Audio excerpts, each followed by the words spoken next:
When dawn broke over Washington, D.C. one Saturday in April, hundreds of men and women awoke to a challenge.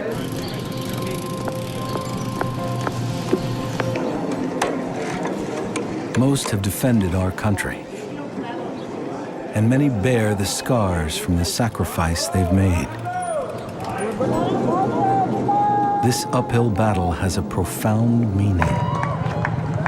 If you can get a wounded guy to stop focusing on his injuries and start focusing on some bigger goal, you know, he probably never will question again whether he can accomplish a goal like that. Chris Frost from Arlington, Virginia, is a 12-year veteran with the U.S. Air Force. He'll be riding in this 2-day, 112-mile bike ride called Face of America Ride. It's really designed to inspire these guys. It's inspired to get them out of their wheelchair, get them out of the hospital, get them moving, get them thinking of themselves active again. Chris knows all about being active after an injury. He'll be pushing the pedals of his bike with his prosthesis. Chris deployed to Iraq in 2008 as a bomb blast investigator, and within months fell victim to the enemy's signature weapon. We had received word that there was another American unit that had been hit by a roadside bomb. So my job at that time would be to go out and do a post-blast investigation. So I loaded into the truck and we headed on down the road, and we were almost to where they were when we found another IED when it detonated underneath our vehicle. I knew fairly quickly the extent of my injuries.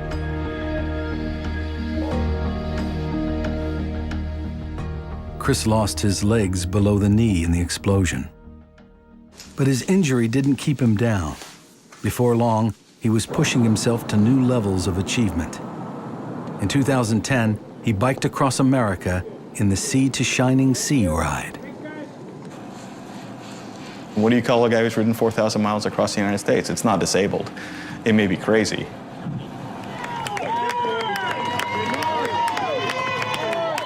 Chris proved something to himself during that trip that will stay with him forever.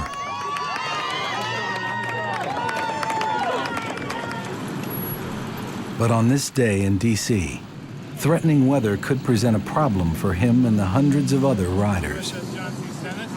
You know, as a cyclist, I'm not really unhappy with cooler weather, as long as the lightning and hail stay away.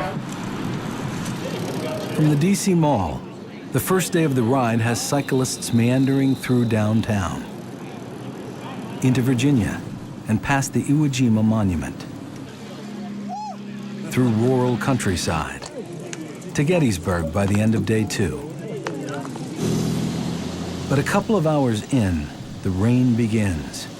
The roads become slick, and the ride a bit more interesting. Check your brakes, check them. At the first rest station, just 20 miles in, the riders are wet, but spirits aren't dampened.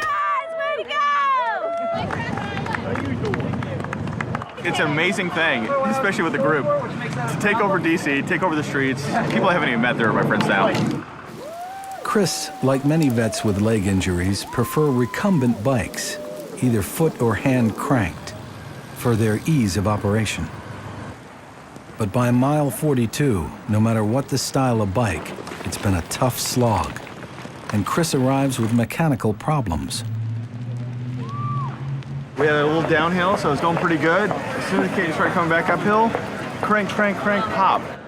A broken chain sidelines him for the rest of the day. The prediction of severe thunderstorms and tornado warnings give all the riders pause. Ambassador Paul Bremer with World Team Sports, organizers of the event, decides to let Mother Nature have this day. My guidance to the staff is very simple. Ride safety is rule 1, rule 2, rule 3. We simply will not take any chances. When the riders, the able-bodied riders, are working with the disabled riders, getting them up the hills and stuff, I mean, that's what matters. It doesn't matter if it's 55 miles or 42 miles. And as the riders load up bikes and bags, the trials of the day are put in perspective. If anybody thinks This is tough. Lose an arm or a leg. That's tough. Thanks, guys.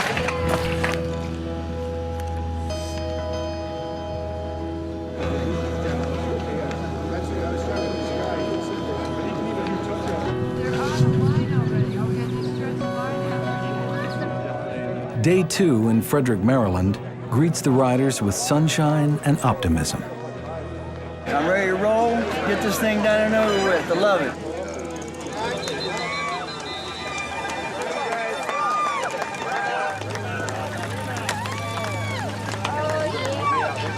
Today's ride takes the bikers through the rolling foothills of the Appalachians, testing the mettle of many. Today's actually the tougher of the 2 days. The first day is longer. The second day has these they're almost little walls. You have to get almost into your lowest gear and just crank as hard as you can, get up them. At Loy's Station Covered Bridge, one of the more scenic stops,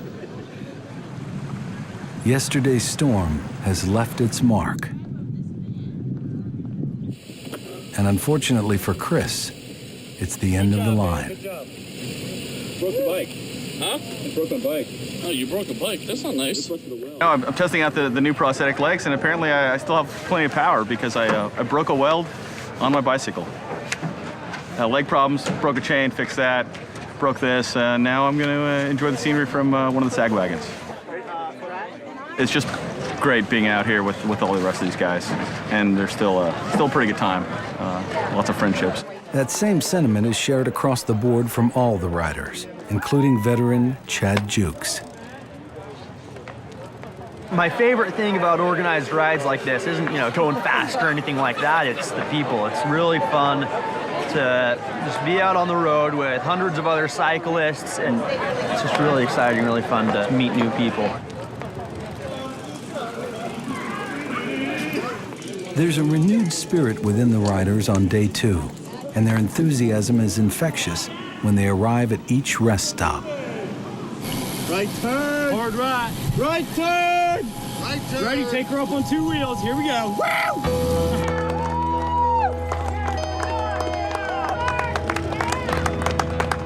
The Face of America ride is symbolic of the sacrifice these veterans have made in service to their country.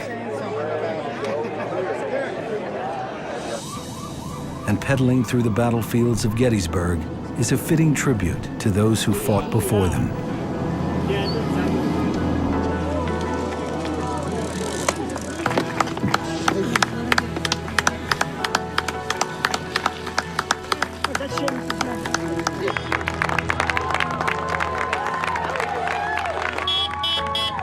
They've reached the end of the road.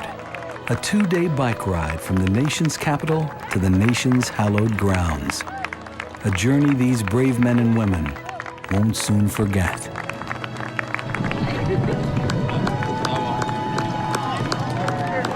brought a tear to your eye, man, when you seen all the people out there clapping and applauding us and thanking us and all.